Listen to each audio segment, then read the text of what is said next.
Hello बच्चों, देखिए अभी हम लोग झारखंड बोर्ड इंटरमीडिएट परीक्षा 2025 के लिए क्लास 12 इकोनॉमिक्स यानी अर्थशास्त्र में सेकंड बुक मैक्रो इकोनॉमिक्स यानी समष्टि अर्थशास्त्र में 2 मार्क्स वाला most very very important short question answer को पढ़ेंगे जो आपके 2025 जैक बोर्ड एग्जाम में डायरेक्ट पूछा जाएगा यहाँ से क्वेश्चन। तो चलिए वीडियो को शुरू करते हैं। देखिए सवाल नंबर 1 से पहला सवाल है, आर्थिक एजेंट से आप क्या समझते हैं। आर्थिक एजेंट यानी इकोनॉमिक एजेंट क्या होता है, क्वेश्चन में ही तो आंसर है। आर्थिक एजेंट, आर्थिक माने आर्थिक क्रिया यानी आय रोजगार से संबंधित क्रिया, और एजेंट माने व्यक्ति, दोनों को मिला दीजिए। आर्थिक क्रिया करने वाले व्यक्ति को आर्थिक एजेंट कहते हैं। जो व्यक्ति आर्थिक क्रिया करता है, आय रोजगार व्यापार से संबंधित काम काज करता है और आर्थिक निर्णय लेता है कि हम बिजनेस व्यापार कैसे करेंगे, उसी को आर्थिक एजेंट कहते हैं। आंसर पढ़िए, वह सभी व्यक्ति या संस्थाएं जो विभिन्न आर्थिक क्रियाओं को करते हैं और आर्थिक निर्णय लेते हैं, उन्हें आर्थिक एजेंट कहा जाता है। जैसे उपभोक्ता, उत्पादक या फर्म, बैंक, सरकार आदि। ये सभी व्यक्ति जो है ना, उपभोक्ता, उत्पादक, फर्म, बैंक, सरकार, निवेशकर्ता, व्यापारी, सभी कोई ना कोई आर्थिक क्रिया, आय रोजगार व्यापार करता है और आर्थिक निर्णय यानी व्यापार बिजनेस लाभ से संबंधित डिसीजन लेता है कि क्या कैसे करना है, बिजनेस व्यापार आर्थिक क्रिया। तो जो आर्थिक क्रिया करेगा और आर्थिक निर्णय लेगा, उन्हीं का नाम आर्थिक एजेंट होगा। ठीक है, आर्थिक क्रिया करने वाला व्यक्ति। आगे पढ़िए सवाल नंबर 2, पारिवारिक क्षेत्र से क्या अभिप्राय है, यानी परिवार क्षेत्र, घरेलू क्षेत्र किसे कहते हैं। देखिए परिवार क्षेत्र यानी घरेलू क्षेत्र, यानी हम लोगों को कहा जा रहा है। तो बोलिए हम लोग क्या करते हैं। परिवार क्षेत्र में हम लोग आते हैं जो कृषि संबंधित वस्तुओं का उत्पादन करते हैं, कच्चा माल उत्पादन करते हैं, खेती बाड़ी करते हैं और बाजार में उनको बेच देते हैं और बाजार से अपने उपभोग के लिए, अपनी आवश्यकताओं के लिए अंतिम वस्तुएं सेवाएं खरीदते हैं। चलिए आंसर पढ़िए, परिवार क्षेत्र से अभिप्राय अर्थव्यवस्था के उन सभी व्यक्तियों से है जो कृषि वस्तुओं का उत्पादन करती है, मतलब कृषि संबंधित वस्तुओं, कच्चे मालों का उत्पादन करती है, खेती बाड़ी करती है और बाजार में उनका विक्रय करती है, मतलब बाजार में उनको हम लोग बेच देते हैं तथा उपभोग के लिए यानी अपनी आवश्यकताओं के लिए अंतिम वस्तुएं एवं सेवाएं खरीदते हैं। ठीक है, चलिए आगे पढ़िए। अगला सवाल है 3 नंबर, समष्टि अर्थशास्त्र के अनुसार अर्थव्यवस्था के कितने क्षेत्र होते हैं। देखिए समष्टि अर्थशास्त्र के अनुसार अर्थव्यवस्था के 4 क्षेत्र होते हैं। 4, पहला है परिवार क्षेत्र जिसमें हम लोग आते हैं, कृषि काम करते हैं, खेती बाड़ी करते हैं। दूसरा है फर्म क्षेत्र यानी उद्योग क्षेत्र, जहाँ पर कच्चे माल से नए वस्तुओं का विनिर्माण उत्पादन किया जाता है। तीसरा है सरकार क्षेत्र। सरकार क्षेत्र क्या करता है, हम लोगों के लिए निःशुल्क शिक्षा, चिकित्सा, सड़क परिवहन, पुल, पुलिस प्रशासन, ये सभी सुविधाएं, कानून व्यवस्था प्रदान करती है। चौथा है विदेशी क्षेत्र, यानी जब एक देश की अर्थव्यवस्था के साथ विदेश के दूसरे देशों को जोड़ा जाता है तो उसे बाहरी क्षेत्र यानी विदेशी क्षेत्र कहा जाता है। विदेशी क्षेत्र के शामिल होने से क्या होता है, देश के साथ वस्तुओं का आयात निर्यात होना शुरू हो जाता है। ठीक है, तो परिवार क्षेत्र में हम लोग आएंगे, फर्म क्षेत्र में उद्योग आएगा, सरकार क्षेत्र में सरकारी कामकाज आएगा और विदेशी क्षेत्र मतलब बाहरी क्षेत्र जिसमें विभिन्न देशों के बीच वस्तुओं, सेवाओं का, मुद्राओं का आयात निर्यात किया जाता है। ठीक है, आगे पढ़िए। अगला सवाल है 4 नंबर, समष्टि अर्थशास्त्र में किसका अध्ययन होता है। देखिए समष्टि माना सामूहिक, यानी अर्थशास्त्र का वह शाखा जिसमें संपूर्ण अर्थव्यवस्था की आर्थिक क्रियाओं का, आय रोजगार का अध्ययन किया जाता है। ठीक है, पढ़िए, समष्टि अर्थशास्त्र में संपूर्ण अर्थव्यवस्था की आर्थिक क्रियाओं यानी आय रोजगार, व्यापार, बिजनेस का सामूहिक स्तर पर यानी बड़े स्तर पर अध्ययन किया जाता है। जैसे राष्ट्रीय आय यानी देश के सभी लोगों का आय रोजगार का जोड़ राष्ट्रीय आय कहलाता है। सामान्य कीमत स्तर यानी पूरे देश का प्राइस लेवल, कीमत स्तर। आगे कुल उत्पादन, पूर्ण रोजगार, ये सभी होगा समष्टि अर्थशास्त्र का भाग। ठीक है, आगे पढ़िए। सवाल नंबर 5 है, मूल्यह्रास से आप क्या समझते हैं। देखिए मूल्यह्रास मतलब क्या होता है, हम लोग उत्पादन प्रक्रिया में पूंजीगत यंत्र यानी उपकरण, मशीन लगाते हैं, लेकिन मशीन का, उपकरण का लगातार प्रयोग करते करते उसका कुछ भाग, कुछ पार्ट क्षय हो जाता है, नष्ट हो जाता है। तो पहले जितना उपकरण से, मशीन से उत्पादन हो रहा था, बाद में उसका कुछ पार्ट क्षय, नष्ट होने के बाद उतना उत्पादन नहीं होता है, उत्पादन में कुछ कमी आ जाती है। यानी ये मान लीजिए कि पहले जो मशीन का वैल्यू था, कार्य करने का क्षमता था, उपकरण का, पूंजीगत वस्तु का, मशीन का, बाद में उनका कुछ दिन बाद वह मूल्य नहीं रहेगा, वह उत्पादन करने का क्षमता नहीं रहेगा, उसमें कुछ ह्रास हो जाएगा, उत्पादन क्षमता में कुछ कमी हो जाएगा, क्योंकि उसका कुछ पार्ट टूट गया, फूट गया लगातार यूज होते होते। इसी को बोलते हैं मूल्य ह्रास या घिसावट व्यय, घिसते घिसते व्यय हो गया। पढ़िए आंसर, एक लेखा वर्ष में उत्पादन प्रक्रिया के दौरान पूंजीगत वस्तु यानी मशीन, उपकरण में होने वाली टूट फूट या घिसावट के कारण उनके मूल्य में जो कमी आती है उसे मूल्य ह्रास कहा जाता है। इसको घिसावट व्यय कहते हैं। लगातार प्रयोग होने के कारण कुछ पार्ट क्षय हो जाता है उपकरण का, मशीन का। आगे पढ़िए सवाल नंबर 6। सवाल नंबर 6 है, साधन आय क्या है? साधन आय किसे कहते हैं? देखिए, परिवार क्षेत्र फर्म क्षेत्र को साधन देता है, तो उनके बदले फर्म क्षेत्र परिवार क्षेत्र को साधन का भुगतान करता है। तो परिवार क्षेत्र को अपना साधन के बदले फर्म क्षेत्र से जो आय प्राप्त होता है उसे साधन आय कहते हैं। जैसे परिवार क्षेत्र फर्म क्षेत्र को फैक्ट्री खोलने के लिए जमीन दिया, तो जमीन के बदले जमीन का दाम मिलेगा, जिसको लगान कहते हैं, या भाड़ा किराया मिलेगा। जैसे पूंजी दिया तो ब्याज मिलेगा, कच्चा माल दिया उसका दाम मिलेगा, लेबर के रूप में काम किया उसका मजदूरी मिलेगा। इसी को साधन आय कहते हैं। यानी परिवार क्षेत्र अपना साधन दे करके जो आय प्राप्त करता है वह साधन आय कहलाता है। पढ़िए, यह अर्थव्यवस्था में उत्पादन के साधन देने वाले व्यक्तियों को यानी परिवार क्षेत्र को उनके सेवाओं के बदले प्राप्त होती है। जैसे लगान जमीन के बदले, मजदूरी श्रमिक के बदले, ब्याज पूंजी के बदले, लाभ जो धनी है, जो मालिक है उसको लाभ मिलेगा। ठीक है, यानी उत्पत्ति के साधन के बदले जो आय प्राप्त होता है। आगे पढ़िए, हस्तांतरण आय क्या है? देखिए, हस्तांतरण आय मतलब ट्रांसफर इनकम। हस्तांतरण आय मतलब होता है कि ट्रांसफर इनकम। हस्तांतरण आय जो होता है ना, ये लोगों को अर्थव्यवस्था में बिना काम किए मिलता है, बिना उत्पादन प्रक्रिया में सेवा दिए मिलता है। सरकार द्वारा गिफ्ट, जैसे अभी झारखंड में चल रहा है मैया सम्मान योजना का राशि 2500 रुपया, 1000 रुपया, ये लोगों को बिना कुछ किए मिल रहा है। जैसे मिलता है छात्रवृत्ति, वृद्धा पेंशन, विधवा पेंशन, ये लोग अपना कोई साधन नहीं दे रहा है, बिना कुछ किए मिल रहा है, उत्पादन प्रक्रिया में योगदान दिए मिल रहा है। ठीक है, पढ़िए, यह अर्थव्यवस्था में लोगों को उत्पादन प्रक्रिया में बिना योगदान दिए सरकार द्वारा आर्थिक सहायता के रूप में प्राप्त होती है। जैसे छात्रवृत्ति, वृद्धा पेंशन, बेरोजगारी भत्ता, मैया सम्मान योजना का पैसा। ठीक है, इसे राष्ट्रीय आय में शामिल नहीं किया जाता। याद रखिएगा, हस्तांतरण भुगतान को जो सरकार देती है, हम लोग को मिलती है हस्तांतरण आय, वो राष्ट्रीय आय में शामिल नहीं होता है, नहीं किया जाता है, क्योंकि ये लोगों को काम करके नहीं मिलता है, ये लोग को बिना कुछ किए मिलता है ना, फ्री। ये तो आर्थिक सहायता है ना सरकार द्वारा। चलिए आगे पढ़िए, अगला सवाल है 8 नंबर, आय के वृत्ताकार प्रवाह से आप क्या समझते हैं? यानी आय का चक्रीय प्रवाह। वृत्ताकार प्रवाह मतलब चक्रीय प्रवाह। देखिए, अर्थव्यवस्था में क्या होता है, वस्तु का उत्पादन करने से आय प्राप्त होता है। उत्पादन करेंगे, उसको बेचेंगे, मार्केट में आय प्राप्त होगा, फिर आय को व्यय करेंगे, फिर आय को खर्चा करेंगे, व्यय करेंगे, तो फिर उत्पादन होगा। उत्पादन से फिर आय प्राप्त होगा, आय को फिर व्यय करेंगे, फिर उत्पादन होगा। ये प्रोसेस चलते रहता है। इसी को बोलते हैं आय का चक्रीय प्रवाह, आय का वृत्ताकार प्रवाह, कि उत्पादन करके बेचेंगे, आय प्राप्त होगा, फिर आय का व्यय करेंगे, फिर उत्पादन होगा, फिर आय प्राप्त होगा, फिर व्यय करेंगे, उत्पादन होगा। ये लगातार प्रोसेस चलते रहता है। इसी को बोलते हैं वृत्ताकार प्रवाह, चक्रीय प्रवाह। पढ़िए, अर्थव्यवस्था में उत्पादन, आय एवं व्यय का जो निरंतर प्रवाह चलते रहता है उसे आय का वृत्ताकार प्रवाह या चक्रीय प्रवाह कहते हैं।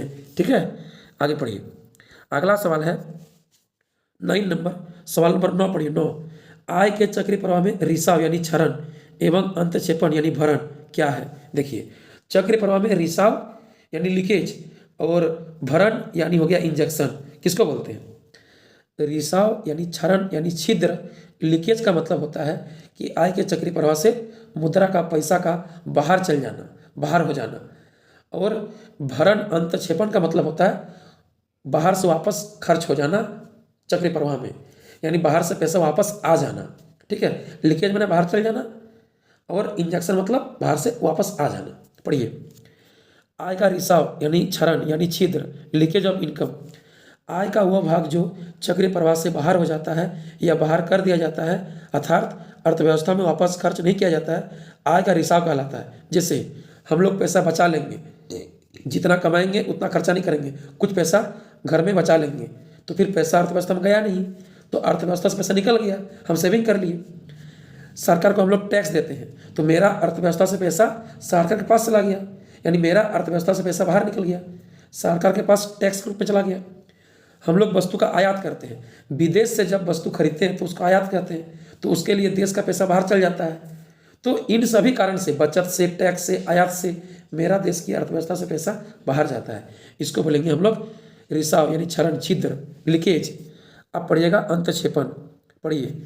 इंजेक्शन ऑफ इनकम, आय का वह भाग जो चक्रीय प्रवाह में बाहर यानी एक्सटर्नल एरिया, बाहरी क्षेत्र से वापस खर्च कर दिया जाता है, जिससे अर्थव्यवस्था में आय एवं रोजगार में वृद्धि हो जाती है, आय का अंतक्षेपण कहलाता है। जैसे निवेश, जो पैसा बचाए थे उसको काम में लगा देंगे तो पैसा अर्थव्यवस्था में आ जाएगा, निवेश कर दिए, इंजेक्शन हो गया पैसा का, भरण हो गया। सार्वजनिक व्यय, सरकार को टैक्स दिए थे, सरकार रोड पर, पुल पर, नौकरी पर पैसा खर्चा कर दिया, सार्वजनिक व्यय कर दिया, तो पैसा अर्थव्यवस्था में आ गया। आयात के बदले निर्यात हो गया, यानी हम लोग वस्तु खरीदे थे आयात, तो पैसा बाहर गया था, अब क्या किए, वस्तु का निर्यात कर दिए, यानी बाहर देश में वस्तु बेच दिए, तो बाहर से पैसा आ गया। तो पैसा जिससे बाहर जाएगा वह रिसाव, और जिससे पैसा बाहर से आ जाएगा वह क्या बोलता है, अंतक्षेपण, यानी भरण, इंजेक्शन। ठीक है, जिससे क्या होगा, आय रोजगार बढ़ जाएगा देश का। लीकेज से आय रोजगार घटता है और इंजेक्शन से आय रोजगार बढ़ता है। ठीक है, आगे पढ़िए। आगे 10 नंबर क्वेश्चन, टिकाऊ वस्तुओं से क्या अभिप्राय है। टिकाऊ वस्तु किसको बोलेंगे, जैसे आपके पास मोबाइल है, कुर्सी है, टेबल है, टीवी है, कार है, ये टिकाऊ वस्तु है। ये अंतिम वस्तु तो है लेकिन टिकाऊ वस्तु है, मतलब वह वस्तु जिसका प्रयोग उपभोक्ता लंबे समय तक करते रहता है, जिससे कोई वस्तु बनता नहीं लेकिन इसका प्रयोग हम बार बार लंबे समय तक करते हैं। वह वस्तुएं जिनका प्रयोग एक से अधिक बार किया जा सकता है और लंबे समय तक एक समान बना रहता है, उसे टिकाऊ वस्तुएं कहते हैं, जैसे कार, स्कूटर, मोबाइल, साइकिल, कुर्सी, ये सब। आगे पढ़िए, अगला सवाल है 11 नंबर, पूंजीगत वस्तुएं क्या हैं। क्या बोला, पूंजीगत वस्तुएं। देखिए, दर्जी कपड़ा सिलने के लिए सिलाई मशीन खरीदता है, तो ये पूंजीगत वस्तु होगा, क्योंकि वह कपड़ा तो मार्केट से ले आया, लेकिन सिलने के लिए तो मशीन लगेगा, जिसको पूंजीगत वस्तु कहा जाएगा। वह दर्जी उसमें 10,000 20,000 पूंजी फंसाया, और वही सिलाई मशीन से कपड़ा सिल करके कमीज पैंट बनाया जाएगा और उसको अधिक कीमत पर बेचा जाएगा, तो उससे पूंजी का निर्माण हो रहा है। पूंजीगत वस्तु उसको बोलते हैं जिसमें पूंजी लगाकर पूंजी का निर्माण किया जाता है। जैसे एक किसान खरीदा ट्रैक्टर, उससे फसल उत्पादन करेगा और फसल को बेच के आय लाभ प्राप्त करेगा, तो वो पूंजीगत वस्तु कहलाएगा। ठीक है, कोई दुकान में है फ्रिज, किसान के लिए ट्रैक्टर, दर्जी के लिए सिलाई मशीन, फैक्ट्री में कोई उपकरण, औजार, मशीन, ये सब कहलाएगा पूंजीगत वस्तु, पूंजीगत यंत्र। मध्यवर्ती वस्तु से अंतिम वस्तुओं का निर्माण करने के लिए प्रयोग में लाई जाने वाली वस्तुओं को पूंजीगत वस्तुएं कहते हैं, जैसे मशीन, औजार, उपकरण आदि। इससे नई पूंजी का निर्माण होता है, इससे नया पूंजी का निर्माण होता है। नया वस्तु बनेगा, उसको बेचेंगे, आय लाभ प्राप्त होगा, नया पूंजी बनेगा। ठीक है, क्या बोला, मध्यवर्ती वस्तु से अंतिम वस्तु के निर्माण में जिसको प्रयोग करते हैं, यानी गन्ना से बनाएंगे चीनी तो मशीन लगेगा, कपड़ा से बनाएंगे कमीज तो सिलाई मशीन लगेगा, बीज को खेत में बोएंगे, फसल उगाएंगे तो ट्रैक्टर लगेगा, दुकान में कोल्ड ड्रिंक्स बेचेंगे तो फ्रिज लगेगा। ये सब पूंजीगत वस्तु होगा, नया पूंजी का निर्माण होता है। ठीक है, आगे पढ़िए। अगला सवाल है 12 नंबर, 12th, मध्यवर्ती वस्तु क्या है। ठीक है, मध्यवर्ती मैंने बीच का वस्तु, जिससे आगे नया वस्तु बनेगा, जिसके सहायता से बनेगा वो तो पूंजीगत वस्तु, मशीन हो गया, औजार हो गया, और जिसके द्वारा बनेगा उसको बोलेंगे मध्यवर्ती वस्तु। वह वस्तु जिसका प्रयोग उत्पादक नई वस्तुओं का निर्माण में कच्चे माल के रूप में करते हैं, उसे मध्यवर्ती वस्तु कहते हैं। जैसे गन्ना से बनेगा चीनी, गेहूं से बनेगा आटा रोटी, गेहूं से बनेगा बिस्किट, ये सब। ठीक है, कपास से बनेगा कपड़ा, कमीज। तो गेहूं, गन्ना, कपास एक बीच का वस्तु हुआ, मध्यवर्ती वस्तु हुआ, क्योंकि आगे इससे नया वस्तु बनेगा। आगे पढ़िए, अंतिम वस्तु क्या है। अंतिम है फाइनल, अंतिम मतलब जिसको हम लोग अंतिम रूप में यूज करते हैं, जिससे आगे नया वस्तु नहीं बनता है, जिसका प्रयोग फैक्ट्री में नहीं होता है, उत्पादन क्षेत्र में नहीं होता है, घर में होता है, घरेलू कार्य में होता है, अंतिम आवश्यकताओं को पूरा करने के लिए होता है। वह वस्तु जिसका प्रयोग उपभोक्ता अंतिम उपभोग के लिए करते हैं उसे अंतिम वस्तु कहते हैं। या आगे किसी वस्तु के उत्पादन प्रक्रिया में भाग नहीं लेते हैं और फर्म द्वारा इसे कच्चे माल के रूप में प्रयोग नहीं किया जा सकता है, जैसे फल, सब्जियाँ, खाने पीने का सामान, ये सब। ठीक है, आगे चलिए। अब सवाल आ गया 14 नंबर, 14, सकल घरेलू उत्पाद जीडीपी क्या है, ग्रॉस डोमेस्टिक प्रोडक्ट। देखिए, सकल माने हो गया टोटल, कुल मिला के, और घरेलू माने देश के घरेलू सीमा के अंदर, यानी देश के भीतर, और उत्पाद मैंने प्रोडक्ट, वस्तु सेवा। ग्रॉस डोमेस्टिक प्रोडक्ट, सकल घरेलू उत्पाद। पढ़िए, एक लेखा वर्ष में यानी 1 अप्रैल से 31 मार्च में भारत देश में किसी देश की घरेलू सीमा के अंदर उपस्थित सभी उत्पादकों द्वारा जितनी भी अंतिम वस्तुएं एवं सेवाओं का उत्पादन होता है उनकी बाजार कीमत के जोड़ को सकल घरेलू उत्पाद जीडीपी कहा जाता है। देखिए, सकल मैंने कुल मिला के, घरेलू मैंने देश के भीतर घरेलू सीमा के घरेलू क्षेत्र के अंदर, और उत्पाद मैंने जो वस्तु सेवा का उत्पादन करते हैं। समझिएगा, भारत देश का एक लेखा वर्ष कहलाता है वित्तीय वर्ष 1 अप्रैल से 31 मार्च। तो एक लेखा वर्ष में भारत देश के घरेलू सीमा के अंदर या किसी भी देश के घरेलू सीमा के अंदर एक लेखा वर्ष में सभी उत्पादकों द्वारा उत्पादित अंतिम वस्तुओं एवं सेवाओं के बाजार मूल्य के जोड़ को जीडीपी सकल घरेलू उत्पाद कहा जाता है। यानी किसी भी देश में एक लेखा वर्ष में वहाँ पर जितना भी क्या बोलता है फैक्ट्री या उत्पादक है, फर्म है, वह जितना भी अंतिम वस्तुओं सेवाओं का उत्पादन कर रहा है अपना उत्पादन क्षेत्र में, फैक्ट्री में, उनको बाजार में बेचता है। तो बाजार में बेच के जो मूल्य प्राप्त कर रहा है वो कहलाएगा देश का जीडीपी, सकल घरेलू उत्पाद। ठीक है, आगे पढ़िए। 15 नंबर क्वेश्चन 15, सकल राष्ट्रीय उत्पाद जीएनपी क्या है? Gross national product. ठीक है, ग्रॉस नेशनल प्रोडक्ट, सकल राष्ट्रीय उत्पाद। सकल माने कुल मिला के तो होगा ही, और राष्ट्र माने क्या होता है? देश के घरेलू सीमा के अंदर प्लस विदेशों से प्राप्त शुद्ध साधन आय। देखिए, विदेश में फैक्ट्री है तो विदेश का फैक्ट्री को चलाने के लिए ना वो भी हमारा देश से कुछ साधन खरीदता है, और हमारा देश में फैक्ट्री है तो यहाँ पर भी हमारा देश में फैक्ट्री को चलाने के लिए उत्पादक को बाहर देश से भी कुछ साधन खरीदना पड़ता है, मशीन हो, कच्चा माल को हो। यानी विदेश साधन हमसे खरीदता है जरूरत पड़ने पर, और हम लोग साधन विदेश से खरीदते हैं, तो उससे भी तो कुछ आय प्राप्त होता है साधन आय के रूप में, शुद्ध साधन आय। यानी विदेश को हम बेचें तो कुछ प्राप्त हुआ, अब विदेश से हम खरीदें तो कुछ व्यय हुआ, जो शेषफल बचा शुद्ध रूप में उसको बोलते हैं विदेशों से प्राप्त शुद्ध साधन आय। तो देश के अंदर जो जीडीपी है घरेलू क्षेत्र में और जो विदेश से प्राप्त हुआ शुद्ध साधन आय, दोनों को जोड़ दीजिए, हो जाएगा जीएनपी, सकल राष्ट्रीय उत्पाद। यानी राष्ट्र माने देश के अंदर का घरेलू प्लस विदेशी वाला। ठीक है, पढ़िए, सकल घरेलू उत्पाद यानी जीडीपी में विदेशों से प्राप्त शुद्ध साधन आय को जोड़ने पर सकल राष्ट्रीय उत्पाद जीएनपी प्राप्त होता है। अर्थात जीएनपी बराबर होता है जीडीपी प्लस विदेशों से प्राप्त शुद्ध साधन आय। ठीक है, यानी विदेश के साथ साधन दे के और लेके जो शुद्ध रूप में आय प्राप्त हुआ उसको देश के घरेलू सीमा के अंदर जीडीपी में जोड़ देंगे तो जीएनपी बन जाएगा, सकल राष्ट्रीय उत्पाद बन जाएगा। ठीक है, आगे पढ़िए। राष्ट्रीय आय की परिभाषा दे, नेशनल इनकम क्या है, राष्ट्रीय आय क्या है, बोलिए। देखिए, नाम से उत्तर है राष्ट्रीय आय।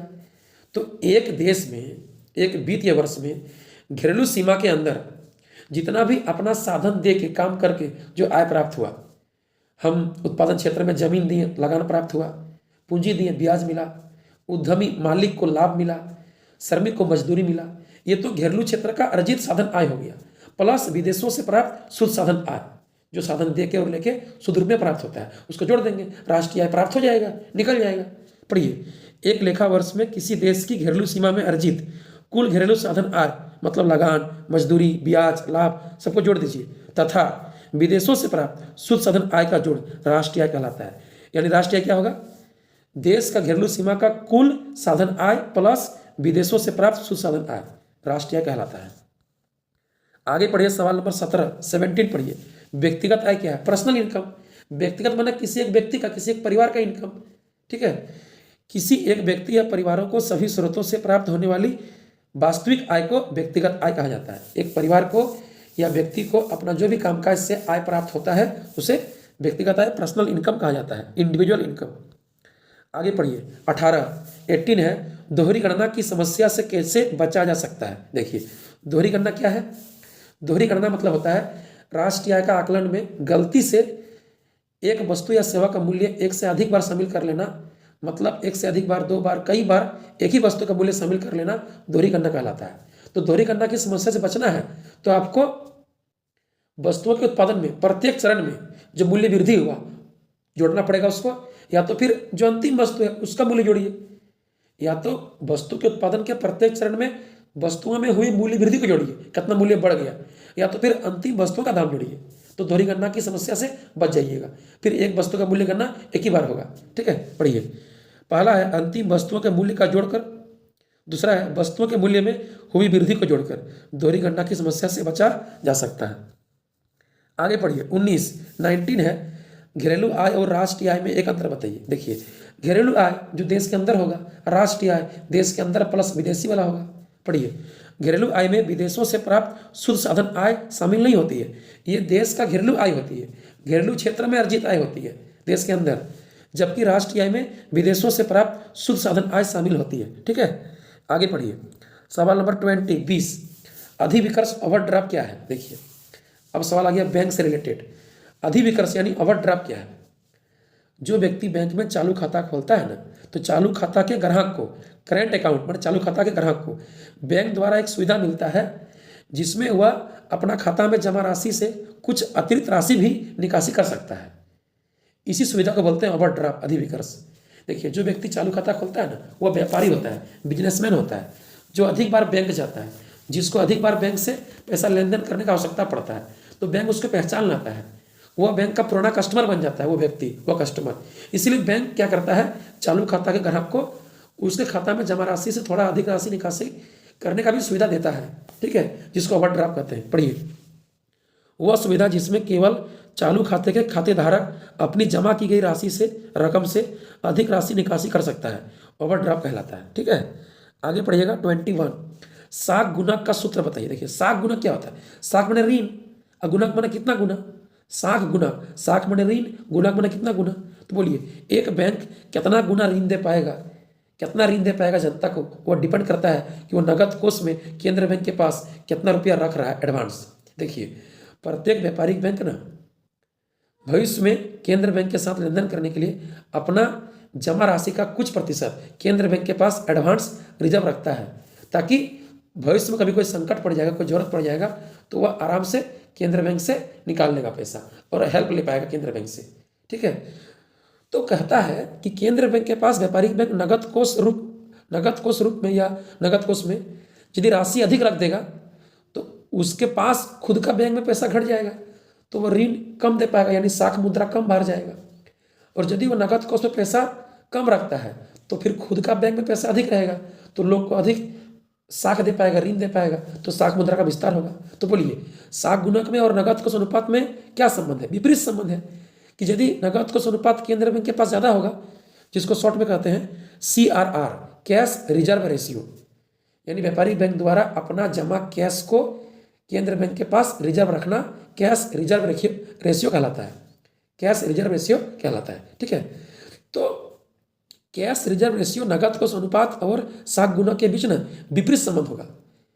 केंद्र बैंक के पास CRR अधिक रखेगा तो फिर कम ऋण दे पाएगा, साख मुद्रा का संकुचन कम बढ़ जाएगा, अर्थव्यवस्था में मुद्रा का पूर्ति कम होगा। और यदि अधिक रखेगा तो कम पूर्ति कर पाएगा, और कम रखेगा तो फिर अधिक पूर्ति कर पाएगा। दोनों में उल्टा संबंध है। पढ़िए बैंकों की जमाओं पर नगद कोष अनुपात CRR के व्युत्क्रम को साख गुणक कहा जाता है, यानी साख गुणक बराबर 1 बटा नगद कोष अनुपात यानी 1 बटा CRR। ठीक है, दोनों में विपरीत संबंध है। ठीक है, इसीलिए एक के नीचे हुआ 1 बटा हुआ 1 बटा CRR। आगे पढ़िएगा 22 नंबर सवाल 22 अर्थव्यवस्था में साख सृजन यानी निर्माण तथा साख नियंत्रण कौन करता है। देखिए साख नियंत्रण और साख सृजन दोनों में अंतर होता है। साख माने ऋण और नियंत्रण माने कंट्रोल। देखिएगा व्यापारिक बैंक जनता को ऋण देता है, यानी जनता व्यापारिक बैंक से SBI, इंडियन बैंक, बंधन bank, Punjab national bank, central bank of India, ये सबसे ऋण लेता है। ठीक है, जनता क्या बोलता है, व्यापारिक बैंक से ऋण लेता है। तो व्यापारिक बैंक किसको ऋण देगा, कितना ऋण देगा, ये तय करेगा, मतलब वो ऋण का निर्माण करेगा, सृजन करेगा, लेकिन वो कितना ऋण दे पाएगा, उसका ऋण देने का क्षमता कितना होगा, वो तो केंद्र बैंक के हाथ में है। केंद्र बैंक व्यापारिक बैंक को जिस तरह से ऋण देगा उसी तरह से व्यापारिक बैंक जनता को ऋण दे पाएगा। तो साख नियंत्रण माने ऋण का कंट्रोल केंद्र बैंक करता है, और साख निर्माण माने साख सृजन कितना किसको देगा वो व्यापारिक बैंक तय करेगा। तो याद रखिएगा साख नियंत्रण बोलेगा माने ऋण का कंट्रोल केंद्र बैंक, और साख निर्माण बोलेगा, सृजन बोलेगा मतलब कितना ऋण देना है, किसको देना है, वो तो व्यापारिक बैंक बुझेगा, वो तो केंद्र बैंक नहीं बुझेगा। लेकिन व्यापारिक बैंक का ऋण देने का क्षमता कितना होगा वो तो केंद्र बैंक के हाथ में है। केंद्र बैंक जिस तरह ऋण छोड़ेगा व्यापारिक बैंक के लिए, व्यापारिक बैंक भी जनता को उसी तरह ऋण दे पाएगा। तो साख नियंत्रण केंद्र बैंक और साख निर्माण साख सृजन व्यापारिक बैंक। आगे पढ़िए, बैंक दर किसे कहते हैं, बैंक रेट क्या है, बैंक दर क्या है। देखिए, जैसे जनता व्यापारिक बैंक से ऋण लेता है तो ऋण के बदले ब्याज देना पड़ता है, जिसको ब्याज दर कहते हैं। उसी तरह से व्यापारिक बैंक को जब ऋण का जरूरत पड़ता है ना, तो वह केंद्र बैंक से ऋण लेता है, तो बदले में केंद्र बैंक को ब्याज देता है, उसको बोलते हैं बैंक दर। यानी केंद्र बैंक व्यापारिक बैंक को जिस दर पर ऋण देता है उसे बैंक दर कहते हैं, और व्यापारिक बैंक जनता को जिस दर पर ऋण देता है उसे ब्याज दर कहते हैं।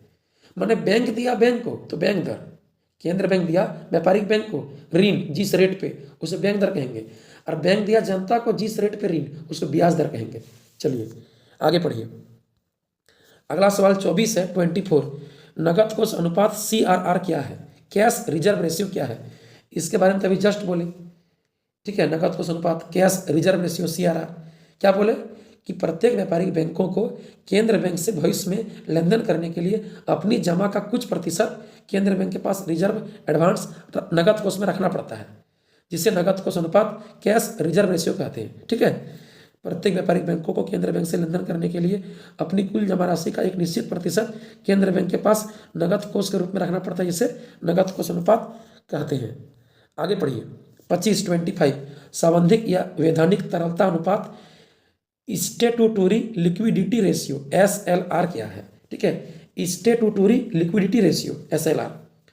देखिए, कुछ राशि ना व्यापारिक बैंक को अपना बैंक में भी रखना पड़ता है, कैशियर के पास दिन प्रतिदिन के लेन देन के लिए जमा राशि का। यानी प्रत्येक व्यापारिक बैंक के पास डेली जो पैसा जमा होता है, उस जमा राशि को सब लोन में नहीं दिया जाता है।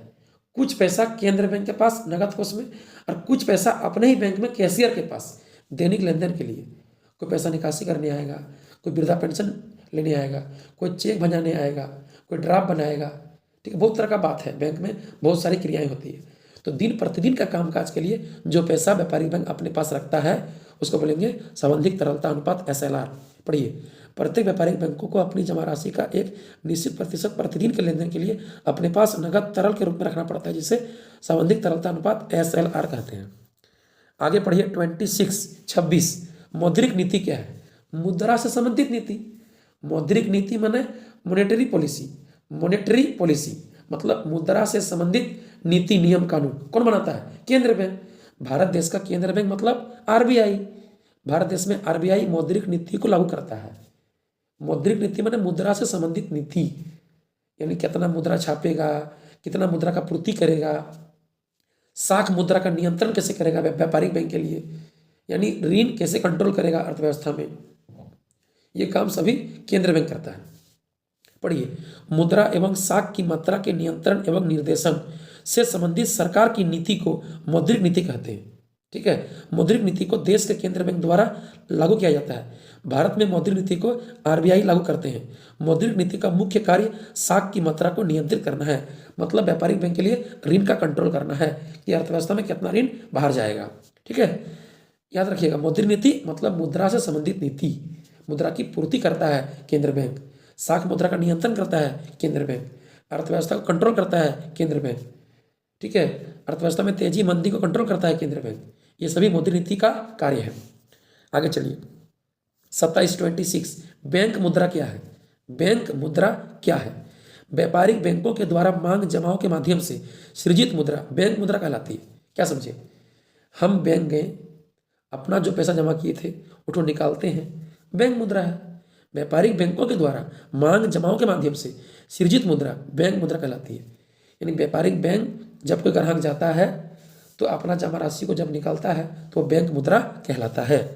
आगे पढ़िए, 28 मुद्रा की परिभाषा दीजिए। मुद्रा क्या है बोलिए, मुद्रा किसे कहते हैं। मुद्रा माने पैसा, धन संपत्ति, मुद्रा, ठीक है। तो मुद्रा मतलब हो गया जो विनिमय के माध्यम के रूप में स्वीकार हो, मतलब जिसके द्वारा हम वस्तु सेवा का अर्थव्यवस्था में बाजार में लेन देन करते हैं, और जो मूल्य का मापन करता हो, यानी जो प्रत्येक वस्तु का मूल्य को मापता है मुद्रा।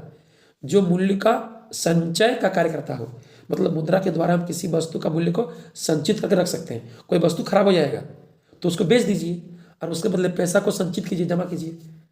पैसा खराब नहीं होगा, पैसा टिकाऊ होता है, पैसा का मूल्य स्थिर रहता है। और मुद्रा मूल्य का हस्तांतरण का कार्य भी करता है। अभी देखिए, हम लोग मुद्रा के द्वारा पेमेंट को आसानी से एक स्थान से दूसरे स्थान, एक व्यक्ति से दूसरे व्यक्ति तुरंत भेज सकते हैं 1 मिनट के अंदर में। 1 मिनट के अंदर में हम पैसा कहाँ से कहाँ और किससे किसको भेज सकते हैं। तो मुद्रा क्या है? मुद्रा को एक ऐसी वस्तु के रूप में परिभाषित किया जाता है जो विनिमय के माध्यम के रूप में स्वीकार हो, मतलब लेन देन का माध्यम हो, तथा मूल्य का मापन, मूल्य का संचय एवं मूल्य का हस्तांतरण का कार्य भी करता हो। ठीक है, आगे पढ़िए।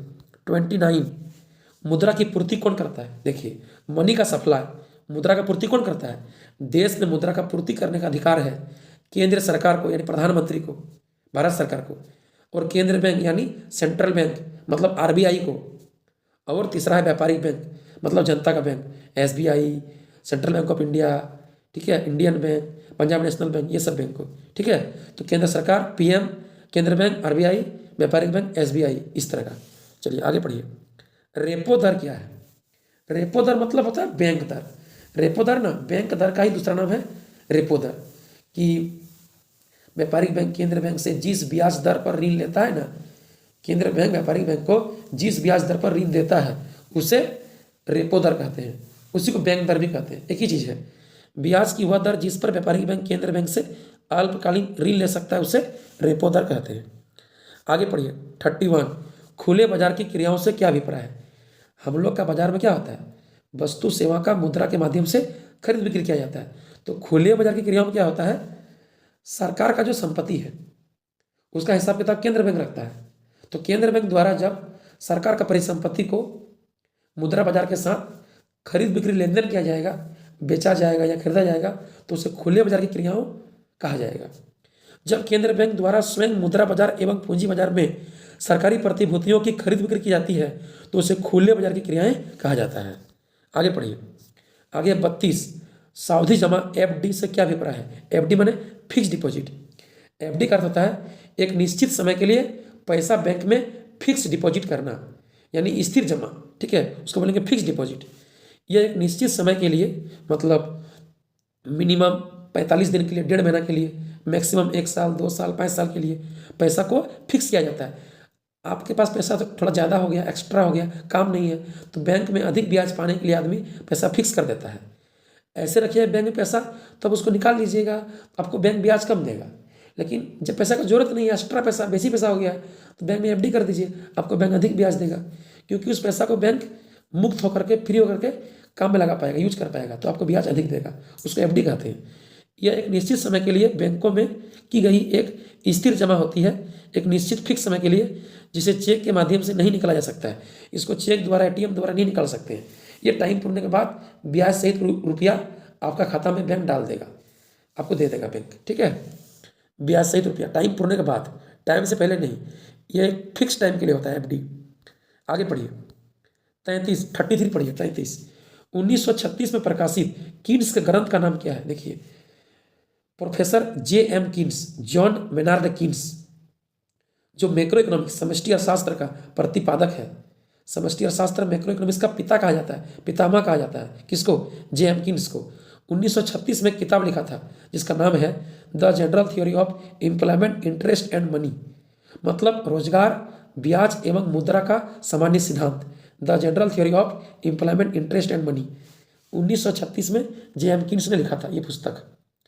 आगे चलिए। 34, बचत फलन की परिभाषा दें। देखिए, बोलिए, लोगों का बचत, अर्थव्यवस्था में लोगों का बचत किस पे डिपेंड है? आय पे। हम लोग कितना बचत कर पाएंगे वो मेरा इनकम पे डिपेंड है। यदि मेरा इनकम कम है तो पैसा खर्चा होने के बाद पैसा कम बचेगा, और यदि मेरा इनकम ज़्यादा है तो खर्चा होने के बाद पैसा अधिक बचेगा। यानी हमारा बचत जो है ना, वह आय स्तर पे निर्भर करती है। तो क्या बोलेंगे? बचत आय स्तर का फलन होती है, क्योंकि बचत आय स्तर पर निर्भर है। एक राशि जिस पर निर्भर करता है ना, वो उसका फंक्शन बन जाता है। यानी बचत जो है आय स्तर पर निर्भर है, तो बचत आय स्तर का फंक्शन है। यानी कितना बचत होगा वो आय पे डिपेंड है। ज़्यादा होगा आय, ज़्यादा बचत होगा, कम होगा आय तो कम बचत होगा। तो कैसे बोलिएगा? बचत यानी सेविंग एस एवं आय यानी वाई के बीच के फलनात्मक संबंध को बचत फलन कहते हैं। अर्थात सेविंग फंक्शन है वाई का, यानी बचत निर्भर है आय स्तर पर, दोनों के बीच के फंक्शन को बचत फलन कहेंगे। आगे पढ़िए। उपभोग फलन। उपभोग फलन किन दो चरों के बीच संबंध को व्यक्त करता है? देखिए, उपभोग भी, उपभोग माने क्या, हम लोग जो अपना ज़िंदगी चलाने के लिए वस्तु सेवा खरीदते हैं, खाते पीते हैं, इसको उपभोग कहते हैं। तो हम कितना उपभोग कर पाएंगे वो भी तो आय पे डिपेंड है। हम कितना कपड़ा खरीद पाएंगे, किस तरह कपड़ा खरीदेंगे, किस तरह खाना पीना खाएंगे, कितना खरीदेंगे, वो तो वस्तुओं सेवा का उपभोग आय पे डिपेंड है। ठीक है, आय स्तर पर निर्भर है। तो बोलिए क्या लिखिएगा, यानी उपभोग फलन किन दो चरों के बीच संबंध को व्यक्त करता है। इसका मतलब हो गया उपभोग और आय स्तर के बीच, क्योंकि उपभोग आय स्तर पर निर्भर है तो उपभोग आय का फंक्शन होगा, आय का फलन होगा। तो क्या बोलेंगे, उपभोग यानी कंज्यूमशन सी एवं आय स्तर वाई के बीच के फलनात्मक संबंध को उपभोग फलन कहते हैं, अर्थात कंज्यूमशन फंक्शन है वाई का, यानी उपभोग डिपेंड है आय स्तर पर। यानी उपभोग फलन उपभोग और आय स्तर के बीच के संबंध को बताता है कि आय कितना होगा उसके अनुसार उपभोग होगा। ठीक है, आगे चलिए 36 पढ़िए। 36 विनियोग या निवेश क्या है, बोलिए किसको बोलते हैं, निवेश या विनियोग। निवेश मतलब होता है जैसे कोई दुकान में फ्रिज खरीदने के लिए 15,000 रुपया फ्रिज पर पैसा फंसा दिया, अब वह उसमें कोल्ड ड्रिंक्स भरेगा, ठंडा करेगा और प्रत्येक कोल्ड ड्रिंक्स या पानी बोतल के लिए 5-10 टका पैसा एक्स्ट्रा लेगा। यानी वो जो 15,000 रुपया फ्रिज में फंसाया उससे वो पूंजी निर्माण कर रहा है, आय लाभ प्राप्त कर रहा है, इसको बोलेंगे निवेश। दर्जी जो पैसा सिलाई मशीन में लगाया वो निवेश कहलाएगा। कोई शिक्षक पैसा कोचिंग में लगाया, कोचिंग खोलने में, बेंच बनवाने में, बोर्ड खरीदने में, सेटअप करने में, वो निवेश कहलाएगा, क्योंकि उससे उसको आय लाभ प्राप्त होगा। पढ़िए, एक अर्थव्यवस्था में एक वर्ष में पूंजीगत वस्तुओं यानी उपकरण, ठीक है, मशीन, ये सब के स्टॉक में हुई वृद्धि को निवेश कहा जाता है। जैसे मशीन, औजार, बिल्डिंग के पूंजीगत स्टॉक में वृद्धि। ठीक है, जब हम लोग पूंजीगत वस्तु पर पैसा लगाते हैं, वृद्धि करते हैं, तो उससे क्या होता है, व्यापार, बिजनेस शुरू होता है और आय लाभ प्राप्त करते हैं, पूंजी बढ़ाते हैं, जिसको निवेश कहा जाता है। आगे पढ़िएगा 37 पढ़िए। सीमांत बचत प्रवृत्ति की परिभाषा दे। देखिए, सीमांत मतलब होता है एक अतिरिक्त और बचत मतलब होता है कि सेविंग।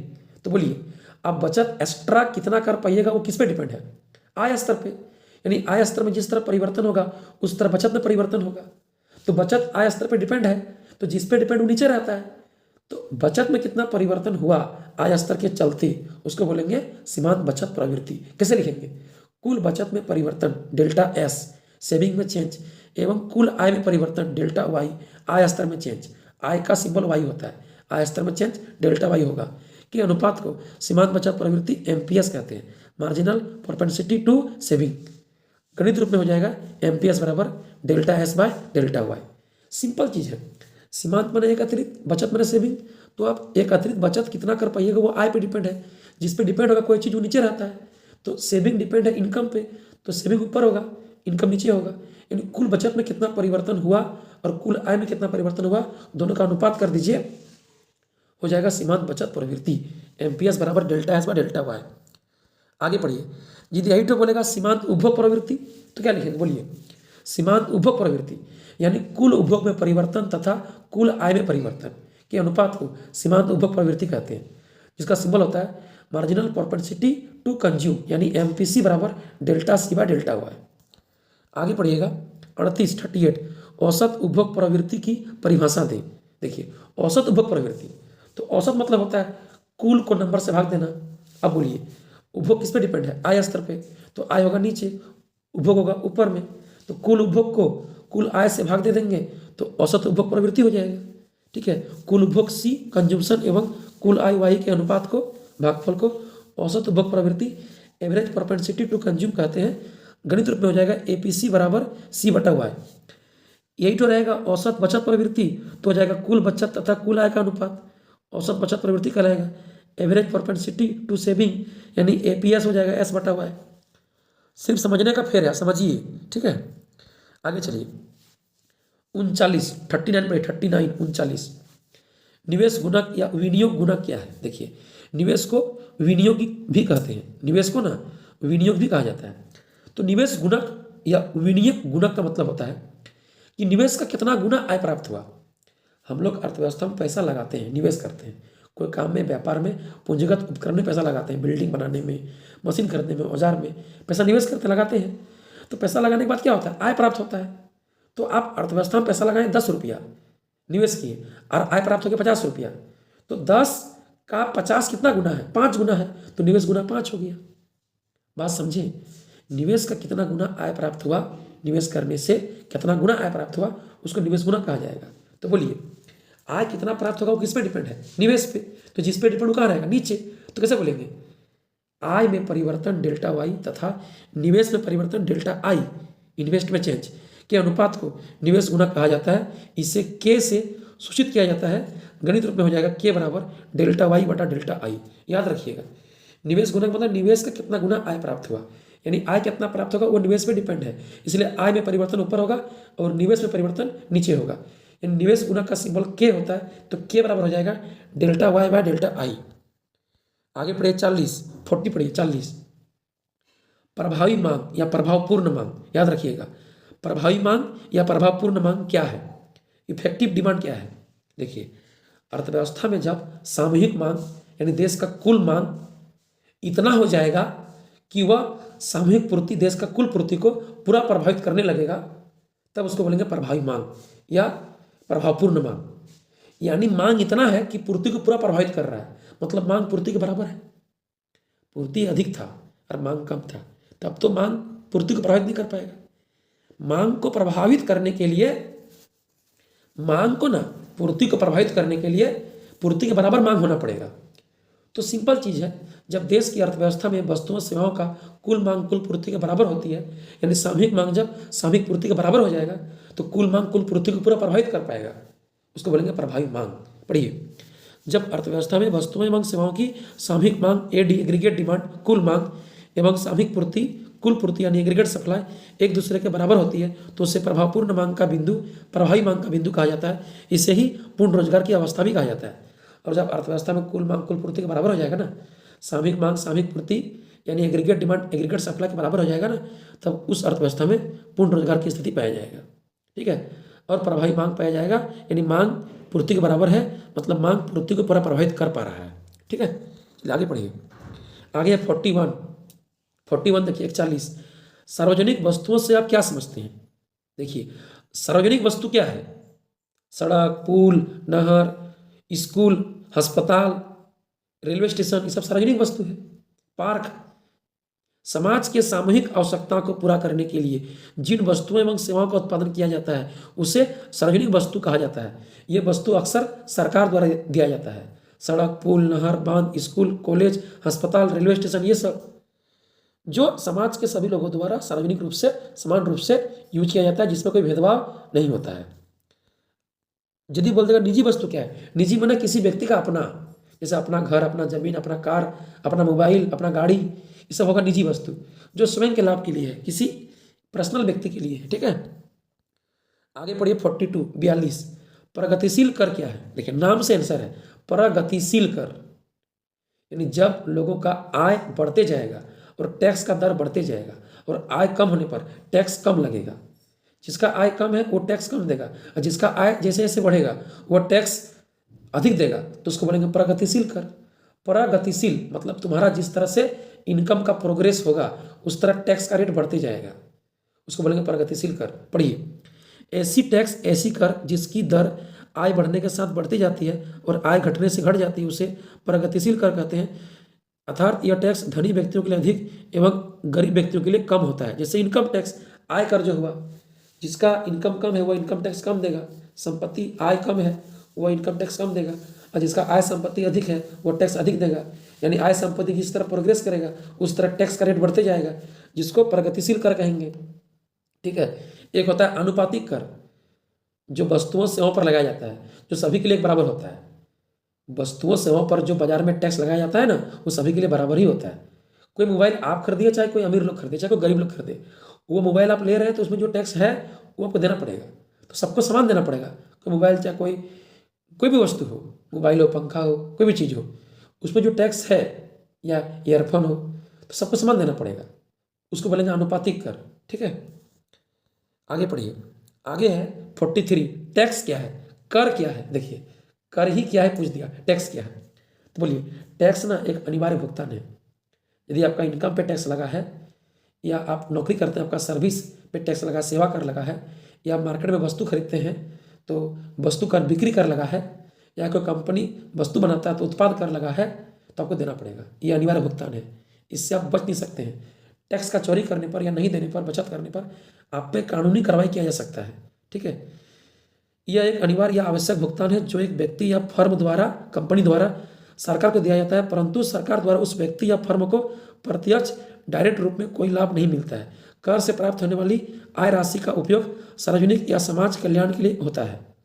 टैक्स व्यक्ति या फर्म सरकार को देता है, परंतु सरकार द्वारा बदले में उस व्यक्ति या फर्म को कोई विशेष लाभ नहीं मिलता है, क्योंकि सरकार टैक्स से जो राशि प्राप्त करता है ना, वो समाज कल्याण के लिए, देश के विकास के लिए खर्चा करता है। ठीक है, रोड, पुल, सड़क, नहर, बांध, स्कूल, कॉलेज, हॉस्पिटल, वृद्धा पेंशन, किसान पैसा, मैया सम्मान योजना, ये सब में। ठीक है, आगे पढ़िए। राजकोषीय नीति क्या है? क्वेश्चन नंबर 44, राजकोषीय नीति किसे कहते हैं? Fiscal policy. राजकोषीय नीति क्या है? देखिए, एक होता है मौद्रिक नीति, जो पढ़ लिए, मुद्रा से संबंधित नीति, जैसे केंद्र बैंक का नीति है, बैंक दर नीति, खुले बाजार की क्रियाएं, नगद कोष अनुपात में परिवर्तन, सावधिक तरलता अनुपात में परिवर्तन, ये हो गया मौद्रिक नीति का उपकरण। लेकिन बोलेगा राजकोषीय नीति, तो सरकार का बजट से संबंधित कामकाज। सरकार का बजट में क्या होता है? टैक्स होता है, सार्वजनिक आय, सार्वजनिक व्यय, सार्वजनिक ऋण, ये सब होता है।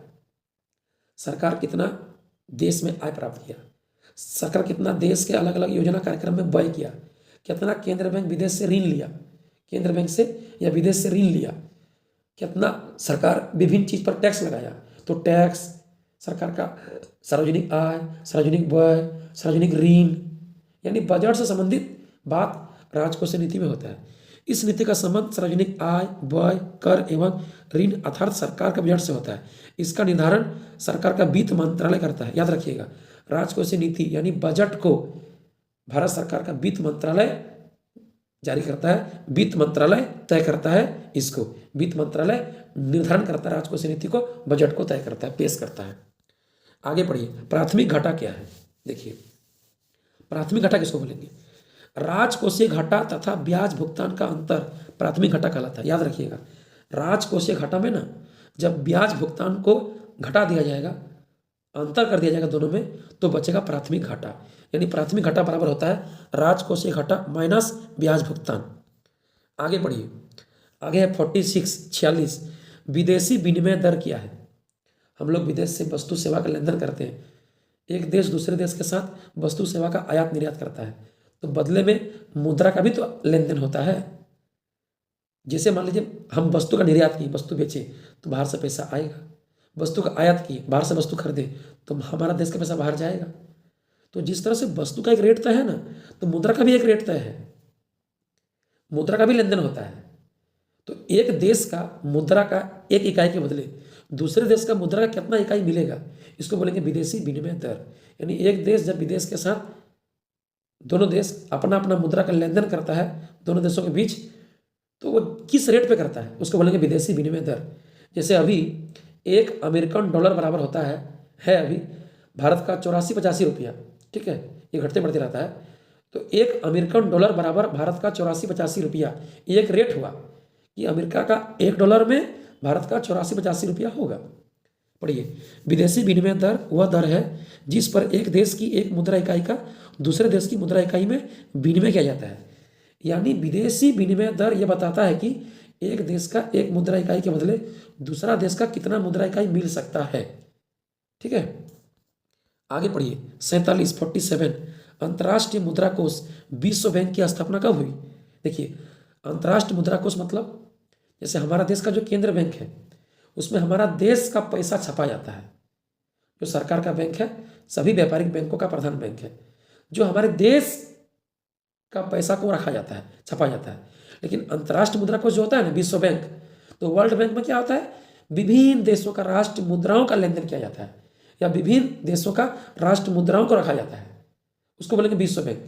हमारा देश का केंद्र बैंक में, व्यापारिक बैंक में हमारा देश का रुपया पैसा चलेगा, लेकिन अंतर्राष्ट्रीय मुद्रा कोष में, विश्व बैंक में विभिन्न देशों का मुद्रा जमा रहता है, लेन देन होता है। ठीक है, पढ़िए, तो अंतर्राष्ट्रीय मुद्रा कोष विश्व बैंक का स्थापना हुआ था 1944 में, जो विभिन्न देशों की राष्ट्रीय मुद्राओं का लेन देन करता है, खरीद बिक्री करता है, आयात निर्यात करता है। ठीक है, इसका मुख्यालय है अमेरिका की राजधानी वाशिंगटन DC। याद रखिएगा, विश्व बैंक का मुख्यालय, हेडक्वार्टर अमेरिका की राजधानी वाशिंगटन डीसी है, जिसका स्थापना 1944 में किया गया था। आगे पढ़िए 48 विदेशी विनिमय बाजार क्या है? अरे यही तो है, विदेशी विनिमय बाजार माने विश्व बैंक, जहाँ पर विभिन्न देशों का, विदेश का मुद्राओं का लेन देन, खरीद बिक्री किया जाता है, आयात निर्यात किया जाता है। पढ़िए, विदेशी विनिमय बाजार वह बाजार है जिसमें सरकार के विभिन्न देशों की राष्ट्र मुद्राओं का क्रय विक्रय या लेन देन किया जाता है, आयात निर्यात किया जाता है। आगे पढ़िए 48 व्यापार घाटा एवं बजटीय घाटा में क्या अंतर है? देखिए, एक देश का व्यापार घाटा मतलब होता है कि देश निर्यात कम कर पाया और आयात अधिक कर लिया। क्योंकि देश जब निर्यात करता है ना, तो बाहर से आय प्राप्त होता है, क्योंकि निर्यात में वस्तु निकलता है, विदेश जाता है, बेचते हैं तो बाहर से पैसा आता है, और आयात में विदेश से वस्तु आता है तो बाहर पैसा जाता है। तो बोले घाटा कब होगा?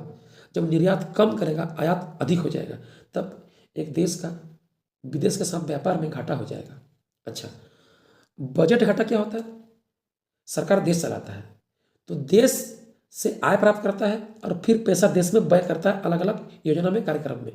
तो यदि आय प्राप्त कम हुआ और सरकार व्यय अधिक किया तो सरकार का बजट में घाटा हो गया। तो बोलिए, व्यापार घाटा बजट घाटा में क्या अंतर है? यानी जब देश का व्यापार में निर्यात कम, आयात ज़्यादा, तो व्यापार घाटा, और जब देश का सरकार को बजट में आय कम, व्यय ज़्यादा, तो बजट घाटा। पढ़िए, जब सरकार का कुल व्यय उसके कुल आय से अधिक होता है तो उस स्थिति को बजट घाटा, बजट में घाटा कहते हैं। और जब एक देश का आयात उसके निर्यात से अधिक हो जाता है, मतलब निर्यात कम होता है आयात से, तो उस स्थिति को व्यापार घाटा कहते हैं। समझे? आगे पढ़िए 50 व्यापार शेष क्या है? बोलिए, एक देश विश्व के साथ व्यापार कर रहा है, वस्तु सेवा का लेन देन कर रहा है, तो इसमें से जो दृश्य वस्तु है, जो रियल वस्तु है, दिखाई देने वाला वस्तु, जो कोई रियल भौतिक पदार्थ का बना है, दृश्य वस्तु, कितना निर्यात किया गया और विदेश से कितना आयात किया गया, उसका जो शेषफल होगा ना, वही व्यापार शेष या व्यापार संतुलन कहलाएगा। मतलब किसी देश के कुल दृश्य निर्यात, मतलब कुल वस्तुओं का निर्यात, एवं कुल दृश्य आयात, मतलब कुल वस्तुओं का आयात के मूल्य में अंतर को उस देश का व्यापार शेष कहा जाता है। अतः व्यापार शेष बराबर होता है दृश्य मदों का निर्यात माइनस दृश्य मदों का आयात। मतलब एक देश विदेश के साथ कितना टोटल वस्तु का निर्यात किया, बेचा, और कितना टोटल वस्तु का आयात किया, मैंने खरीदा, उसका जो मूल्य में अंतर होगा, यानी निर्यात करके जो आय प्राप्त किया, आयात करके जो व्यय किया, जो शेषफल बचा, वही व्यापार शेष कहलाएगा, व्यापार संतुलन कहलाएगा। आगे पढ़िए 51 दृश्य मदें क्या है? उदाहरण दे।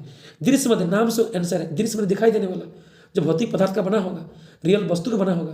पढ़िए, इसमें सभी प्रकार की भौतिक वस्तुओं का आयात एवं निर्यात शामिल होता है। इसे दृश्य मदें इसलिए कहा जाता है क्योंकि ये वस्तुएं किसी पदार्थ की बनी होती है, जैसे कपड़ा, मशीन, सीमेंट।